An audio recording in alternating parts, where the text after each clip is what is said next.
Everyone, आज हम जानने वाले हैं एक बहुत ही रहस्यमयी कहानी के बारे में। ये कहानी हमें सिखाएगी कि हमारे सोचने का नज़रिया कैसा होना चाहिए। अक्सर हम वो सोचते हैं जो हमें दुनिया दिखाती है, हमें अपनी सोच को खुद डेवलप करना चाहिए।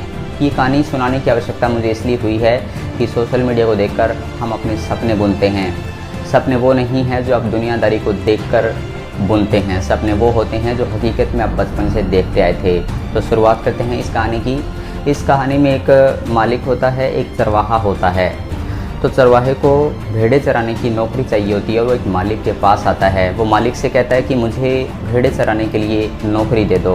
तो उस मालिक ने कहा कि पहले मैं तुम्हारी परीक्षा लूँगा, अगर उस परीक्षा में तुम सफल हुए तो ये काम तुम्हें मिल जाएगा, वरना किसी और को रखूँगा। उसने कहा ठीक है। उसने कहा कि यहाँ से थोड़ा दूर एक मैदान है, वहाँ पर कुछ भेड़ें चर रही हैं। उसने फिर से कहा कि वहाँ पर कुछ भेड़ें चर रही है और चारों तरफ बाड़ भी है, वो सारी भेड़ें तुम्हें लेकर आनी है। अगर एक भी भेड़ रह गई तो वहीं रह जाना, वापस मत लौटना।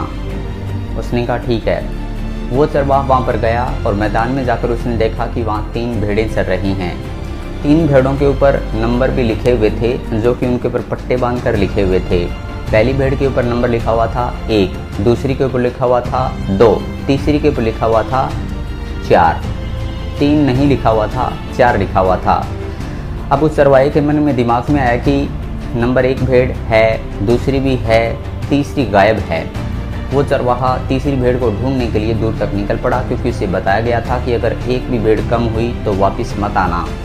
उस चरवाहे ने उस भेड़ को आसपास बहुत ढूंढा और उसने आसपास के दूसरे झुंड में भी चला गया, जो किसी दूसरे मालिक की भेड़ें थी, वहाँ भी चला गया और सारी भेड़ों को चेक कर लिया कि किसी भेड़ पर 3 लिखा हुआ है क्या।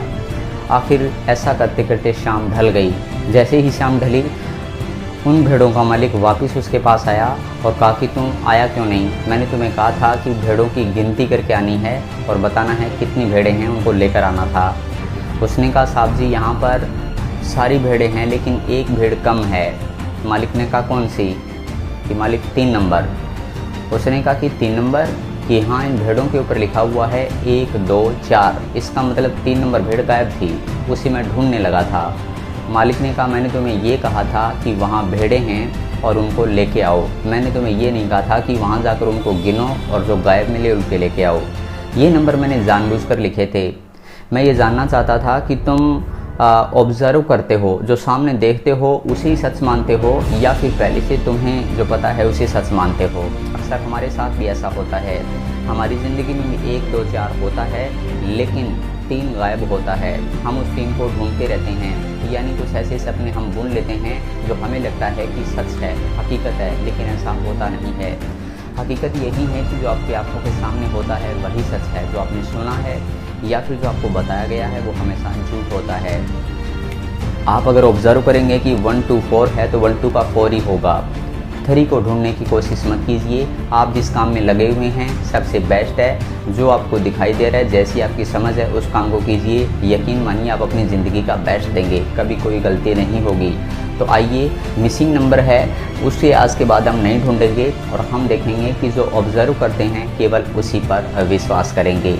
उम्मीद है ये कहानी आपको कुछ सिखा कर गई होगी।